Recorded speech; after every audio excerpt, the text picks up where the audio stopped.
وما لي لا أعبد الذي فطرني فإليه ترجعون أأتخذ من دونه آلهة يردني الرحمن بضر لا تغن عني شفاعتهم شيئا ولا ينقذون إني إذا لفي ضلال مبين إني آمنت بربي مسموع قيل ادخل الجنة قال يا لتقوم يعلمون ما غفر لربي وجعلني من المقربين ما أرسلنا على قوم من بعد من السماء ما كنا منزلين إن كانت إلا سنة واحدة فإذا هم خامدون يا حسرة على العباد ما يأتيهم من رسول لا كانوا يستهزئون ألم يركم هل قبل من القرون نبلهم لا يأتون كلما جميلة محضر غاية لهم الأرض من تحييناها فخرجنا من نحو من يأكلون وجعلنا فيها جنات من نخيل وعنب فجرنا فيها من العين يأكل من ثمره ما عملت أيديهم فلا يشكرون سبحان الذي خلق الأزواج كلها لما تملك الأرض من المسلم ما لا يعلم ويكون لهم الليل يسلخ من النار فإذا هم مظلمون والشمس تجري مستقر إلا ذلك تقدير العزيز العليم والقمر قدرناه منازل حتى عاد كالعرجون القديم لا الشمس ينبغي لها أن تدرك القمر ولا الليل سابق النهار وكل في فلك يسبحون وآية لهم أنا حملنا ذرية في الفلك مشحون خلقنا لهم مما يركبون نشاء نغرق ولا صريخ ولا ينقذون إلا رحمة منا ومتاعا إلى حين وإذا قيل لهم اتقوا ما بين أيديكم وخلفكم لعلهم ترحمون ما تأتيهم من آية من آيات ربهم إلا كانوا عنها معرضين وإذا قيل لهم اتقوا ما بين أيديكم وخلفكم لعلهم ترحمون ما تأتيهم من آية من آيات ربهم إلا كانوا عنها معرضين وإذا قيل لهم أنفقوا مما رزقكم الله قال الذين كفروا الذين آمنوا وما نطعم من لو شاء الله أطعم إن أنتم إلا في ضلال مبين ويقولون متى هذا الوعد إن كنتم صادقين ما ينظرون إلا صيحة واحدة تأخذهم يفسدون فلا يستطيعون توصيلا ولا إلى أهلهم يرجعون ونفخ في الصور فإذا هم من الأجداث إلى ربهم ينسلون قالوا يا ويلنا من بعثنا من قائدنا هذا ما وعد الرحمن وصدق المرسلون إن كانت إلا سنة واحدة فإذا هم جميع الذين محضرون فاليوم لا تظلم نفس شيئا ولا تظلمون إلا ما كنتم تعملون إن أصحاب الجنة اليوم في شغل فاكهة وأزواج في ظلال على الأرائك متكئون فيها فاكهة ولهم أجر سلام قولا من رب رحيم تعالى أجر مهرمون ألم أعهد إليكم يا بني آدم لا تعبدوا الشيطان إنه لكم عدو مبين وأن اعبدوني هذا الصراط المستقيم ولقد أضل منكم جبلا كثيرا فلم تكونوا تعقلون هذه جهنم التي كنتم توعدون اصلوها اليوم لا كنتم تكفرون اليوم نختم على أفواههم وتكلمنا أيديهم تشهد أرجلهم ما كانوا يكسبون ولو نشاء لطمسنا على أعين فاستبقوا الصراط فلننصر ولو نشاء لمسخناهم على مكانتهم فاستطاعوا زيا ولا يرجعون ومن نعمره ننكس في الخلق أفلا يعقلون ما علمناه الشعر وما ينبغي له إن هو إلا ذكر وقرآن مبين لينذر من كان حيا ويحق القول على الكافرين أولم يروا أنا خلقنا لهم مما عملت بنا أنعاما وهم لا مالك وذللناها لهم ومنها ركوبهم ومنها يأكلون ولهم فيها منافع ومشارب فلا يشكرون واتخذوا من دون الله آلهة لعلهم ينصرون لا يستنصرون وهم لهم ضد محضرون فلا يحزن يقولون إنا نعلم ما يسر المجنون أولم يرى الإنسان أنا خلقنا من نطفة إذا خصيب بين وضرب لنا مثلا ونسي خلق قال من يحيي الظن وهو يرى قل يحيي الذي أنشأها أول مرة وهو بكل خلق عليم الذي جعل لكم الشيء أخضر نارا فإذا أنتم من وقت أوليس الذي خلق السماوات والأرض بقادر على أن يخلق مثلا بلا هو الخلاق العليم إنما أمره إذا أراد شيئا يقول له كن فيكون سبحان الذي بيده ملكوت كل شيء وإليه ترجعون والصافات صفا فالزاجرات زجرا فالتاليات ذكرا إن إلهكم الله رب السماوات والأرض وما بينهما ورب المشارق إنا زينا السماء الدنيا بزينة الكواكب وحفظا من كل شيطان مارد لا يسمعون إلى الملأ الأعلى ويغتابون من كل جانب دحورا ولهم عذاب واصب إلا من خطف الخطفة فأتبعه شهاب ثاقب وصفتهم وهم أشد خلقا من خلقنا إنا خلقنا من طين لازب بل عجبت ويسخرون وإذا ذكروا لا يذكرون وإذا رأوا آية يستسخرون وقالوا هذا إلى سحر مبين أإذا متنا وكنا ترابا عظاما أئنا لمبعوثون وآباؤنا الأولون قل نعم وأنتم داخرون فإنما هي زجرة واحدة فإذا هم ينظرون وقالوا يا ويلنا هذا يوم الرسل الذي كنتم به تكذبون واحشروا الذين ظلموا أزواجهم ما كانوا يعبدون من دون الله فاهدوا إلى صراط الجحيم وقفوا منهم مسؤولون ما لكم لا تناصرون بل هم اليوم مستسلمون أقبل بعضهم على بعض يتساءلون قالوا إنكم كنتم تأتوننا عن اليمين قالوا بل لم تكونوا مؤمنين ما كان لكم علينا من سلطان بل كنتم قوما طاغين فحق علينا قول ربنا إنا لذائقون فأغويناكم إنا كنا غافلين فإنهم يومئذ في العذاب مشتركون إنا كذلك نفعل بالمجرمين إنهم كانوا إذا قيل لهم لا إله إلا الله يستكبرون ويقولون أئنا لتاركو آلهتنا لشاعر مجنون بل جاء بالحق وصدق المرسلين إنكم لذائقون العذاب الأليم ما تنظرون إلا ما كنتم تعملون إلا عباد الله المخلصين أولئك لهم رزق معلوم فواكه وهم مكرمون في جنات النعيم على سر متقابل يطاف عليهم بكأس من معين بيضاء لذة للشاربين لا فيها غل ولا هم عنها ينزفون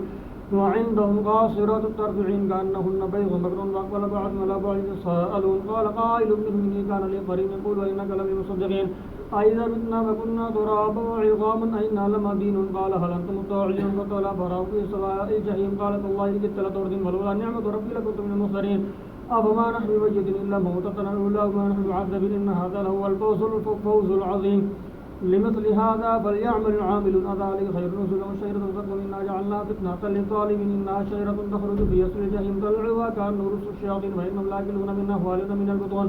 ثم إن لهم عليها لشوب من حميم ثم إن مرجعهم إلى الجحيم إنهم ألفوا آباءهم ضالين ولقد صدق الأكثر الأولين ولقد أرسلنا فيهم منذرين فانظر كيف كان عاقبة المنذرين إلا عباد الله المخلصين ولقد نادانا نوح فلنعم المجيب ونجيناه واهله من الكرب العظيم وجعلنا ذريته الباقين وتركنا في الاخرين سلامنا على نوح في العالمين انا كذلك نجزي المحسنين انه من عبادنا المؤمنين ثم اغرقنا الاخرين وان من شيعته لابراهيم إذ جاء ربه بقلب سليم إذ قال لي في قومه ماذا تعبدون أئفكا آلهة دون الله تريد فما ظنكم برب العالمين فنظر نظرة في النجوم فقال إني سقيم فتولوا عنه مدبرين فراغ إلى آلهتهم فقال ألا تأكلون ما لكم لا تمسكون فراغ عليهم ضربا بالجميل فأقبلوا إليه يزفون قال أتعبدون ما تنحتون والله خلقكم ما تعملون قالوا ابنوا له بنيانا فألقوا في الجحيم فأرادوا به كيدا فجعلناه من الأسفلين وقال إني ذاهب إلى ربي سيهدين ربي هب لي من الصالحين وبشرناه بغلام حليم فلما بلغ معه السعي قال يا بني إني أرى في المنام أني أذبحك فانظر ماذا ترى قال يا أبت افعل ما تؤمر ستجدني إن شاء الله من الصابرين فلما أسلما وتله للجبين وناديناه أن يا إبراهيم قد صدقت الرؤيا إنا كذلك نجزي المحسنين هذا لهو البلاء المبين وفديناه بذبح عظيم وتركنا عليه في الآخرين سلام على إبراهيم كذلك نجزي المحسنين من عبادنا المؤمنين وبشرنا بإسحاق نبيا من الصالحين وباركنا عليه وعلى إسحاق ومن ذريتهما محسن وظالم لنفسه مبين ولقد مننا على موسى وهارون ونجيناهما وقومهما من الكرب العظيم ونصرناهم فكانوا هم الغالبين وآتيناهم الكتاب المستقيم وهديناهم الصراط المستقيم وتركنا عليهما في الآخرين سلام على موسى وهارون إنا كذلك نجزي المحسنين إنهما من عبادنا المؤمنين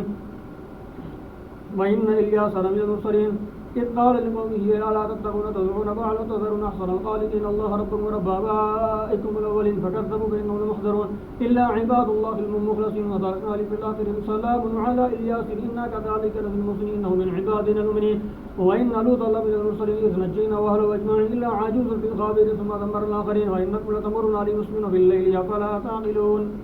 وإن يونس لمن المرسلين إذ أبق إلى الفلك المشحون فساهم فكان من المدحضين فالتقمه الحوت وهو مليم فلولا أنه كان من المسبحين للبث في بطنه إلى يوم يبعث فنبذنا بالعراء وهو سقيم وأنبتنا عليه شجرة من يقطين وأرسلناه إلى 100,000 ويزيد فآمنوا فمتعناه إلى حين فاستفتهم لربك البنات ولهم البنون أم خلقنا الملائكة إناثا شهيدون على إنهم يقولون لفالله إنه لكاذبون أستوى البنات على البنين ما لكم كيف تحكمون فلا تذكرون أم لكم سلطان مبين فأتوا بكتابه إن كنتم صادقين وجعلوا بينه وبين الجنة نسبا ولقد علمت الجنة منهم المحذرون سبحان الله عما يصفون إلا عباد الله المخلصين فإنكم ما تعبدون ما أنتم آلفات إلا من هو صال الجحيم وما منا إلا له مقام معلوم وإنا لنحن الصافون وإنا لنحن الصبحون وإن كانوا ليقولون لو أن عندنا ذكر من الأنبياء لكنا عباد الله المخلصين فكفروا به فسوف يعلمون ولقد سبقت كلمتنا لعبادنا المرسلين إنهم لهم المنصورون وإن جندنا لهم الغالبون فتولوا عنهم حتى إذا بصرهم فسوف يبصرون أفبعذابنا يستعجلون فإذا نزل بسحرهم ساء صباح المنذرين وتولوا عنهم حتى إذا بصر فسوف يبصرون سبحان ربك رب العزة عما يصفون وسلام على المرسلين والحمد لله رب العالمين صاد والقرآن الذكر بل الذين كفروا بعزة وشقاق ما أهلكنا من قبل من قرن فنادوا ولا تحين مناص وعادب جاءهم منذر منهم قال الكافرون هذا ساحر كذاب أجعل الآلهة إله واحدا إن هذا لشيء عجاب وانطلق الملأ منهم أن امشوا واصبروا على آلهتكم إن هذا لشيء يراد ما سمعنا بهذا في الملة الآخرة إن هذا إلا اختلاف أو نزل عليه ذكر من بين بل في شك من ذكر بل لما يذوقوا عذاب أم عندهم خزائن رحمة ربك العزيز الوهاب لهم ملك السماوات والأرض بينهما وليرتقوا بالأسباب جند ما هنالك محزون من العذاب كذبت قبلهم قوم نوح وعاد وفرعون ذو الأوتاد وثمود وقوم لوط وقبلك أولئك الأحزاب إن كل إلا كذب الرسل فحق عقاب وما ينظر هؤلاء إلا صيحة واحدة ما لها من فضاء فقالوا ربنا عجل لنا قطنا قول يوم الحساب اصبر على ما يقول واذكر ابننا داود فالليل النواب إنا سخر الجبال ما يسبحن بالعشي والإشراق والطير محشورة كل له أواب وشددنا ملكه وآتيناه الحكمة وفصل الخطاب هل أتاك نبأ الخصم تصبر المحراب إذ دخلوا على داود ففزع منهم قالوا لا تخف خصمان بغى بعضنا على بعض فاحكم بيننا بالحق ولا تشرك واهدنا إلى سواء الصراط إن هذا أخي له 99 ناعية ولي ناعية واحدة قال اغفر لي وأذن في الخطاب قال وقد ظلمك بالسؤال نعجتك إلى نعاجه وإن كثير من الخلطاء ليبغي بعضهم على بعض إلا الذين آمنوا بالصالحات وقليل ما هو وظن داود أنما فتناه واستغفر ربه وخر راكعا وأناب وغفرنا له ذلك وإن له عندنا لزلفى حسن مآب يا داود إنا جعلناك خليفة في الأرض فاحكم بين الناس بالحق ولا تتبع الهوى فيضلك عن سبيل الله إن الذين يضلون عن سبيل الله لهم عذاب شديد ورسول يوم الحساب وما خلقنا السماء والأرض وما بينهما باطلا ذلك ظن الذين كفروا فويل للذين كفروا من النار أم نجعل الذين آمنوا بالصالحات كالمفسدين في الأرض أم نجعل المتقين كالفجار كتاب أنزلناه إليك مبارك ليدبروا آياته وليذكر أولو الألباب ووهبنا لداود سليمان نعم العبد إنه أواب إذ عرض عليه بالعشي الصافينات الجياد فقال إني أحببت حب الخير عن ذكر ربي فتبارك بالحجاب فتوها عليه فطبق مسحا بالسوق والأعناق ولقد فتنا سليمان فألقينا على كرسيه جسدا ثم أناب قال رب اغفر لي وهب لي ملكا لا ينبغي لأحد من بعدي إنك أنت الوهاب فسخرنا له الريح تجري بأمره رخاء حيث أصاب والشياطين كل بناء وغواص وآخرين مقررين في الأسواق هذا عطاؤنا فمن له وامسك في الحساب وإن له عندنا لزلفى وحسن مآب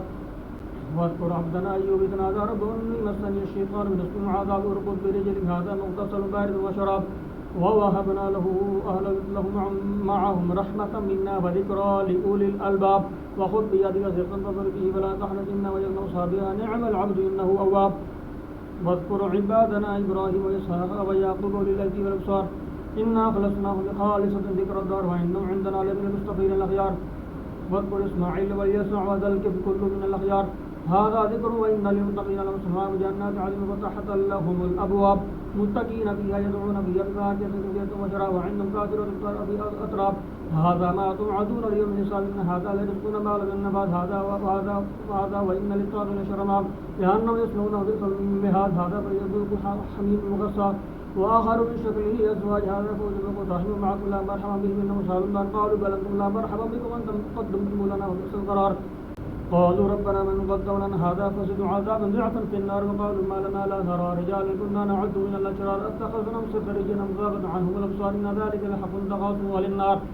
قل إنما أنا منذر وما من إله إلا الله الواحد القهار رب السماوات والأرض وما بينهما العزيز الغفار قل هو نبأ عظيم أنتم عنه ورث ما كان لي من علم بالملائكة على أن يختصمون إن يوحى إلي إلا أنما أنا نذير مبين إذ قال ربك للملائكة إني خالق بشرا من طين فإذا صبيت ونفخت به من روحي فقعوا له ساجدين وسجد الملائكة كلهم أجمعون إلا إبليس استكبر وكان من الكافرين قال يا إبليس ما منعك أن تسجد لما خلقت بيدي أستكبرت أم كنت من العالين قال أنا خير من خلقتني من نار وخلقته من طين قال فاخرج منها فإنك رجيم إن عليك لعنتي إلى يوم الدين قال رب فانظرني إلى يوم يبعثون قال فإنك من المنذرين إلى يوم الوقت المعلوم قال فإنك منهم قال فبعزتك لأغوينهم أجمعين إلا عبادك منهم المخلصين قال فالحق والحق أقول أملأن جهنم منك ومن تبعك منهم أجمعين قل ما أسألكم عليه من أجر وما أنا من المتكلمين هو إلا ذكر للعالمين ولتعلمن نبأه بعد حين تنزيل الكتاب من الله العزيز الحكيم إنا أنزلنا إليك الكتاب بالحق فاعبد الله مخلصا له دينا لا إله إلا الخالق الذي اتخذ من دونه أولياء ما نعبدهم إلا ليقربونا إلى الله زلفى إن الله يحكم بهم فيما هو يظلم إن الله لا يهدي من هو كاذب كفار لو أراد الله أن يتخذ ولدا لاصطفى ما يخلق ما يشاء سبحانه هو الله الواحد القهار خلق السماوات والأرض بالحق يكبر الليل على النهار ويكبر النهار على الليل وسخر الشمس والقمر كل يجري لأجل مسمى ألا هو العزيز الغفار خلقكم من نفس واحدة وجعل منها زوجها وأنزل لكم من الأنعام ثمانية أزواج يخلقكم من بطون أمهاتكم خلق ما جعل في ظلمات ثلاث ذلكم ربكم له الملك لا إله إلا هو فأنا تصرفون إن تكفروا فإن الله غني عنكم لا يرضى لعباده لكم وإن تشكروا يرضوا لكم ولا تعزلوا بقادر وزر أخرى ثم إلى ربكم مرجعكم فينبئكم بما كنتم تعملون إنه عليم بذات الصدور وإذا مس الإنسان ضر دعا ربه منيبا إليه ثم إذا خوله نعمة منه نسي ما كان يدعو إليه من قبل وجعل إليه أندادا ليضل عن سبيله قل تمتع بكفرك قليلا إنك من أصحاب النار أمن هو قانت آناء الليل ساجدا وقائما يحذر الآخرة ويرجو رحمة ربه وهل يستوي الذين يعلمون والذين لا يعلمون إنما يتذكر أولو الألباب قل يا عبادي الذين آمنوا اتقوا ربكم الذين أحسنوا في هذه الدنيا حسنة فأرض الله واسعة إنما يوفى الصابرون أجرهم بغير حساب قل إني أمرت أن أعبد الله مخلصا له دينه وأمرت أن أكون أول المسلمين قل إني أخاف إن عصيت ربي عذاب يوم عظيم قل الله أعبد مخلصا له ديني فأعبد ما شئت من دونه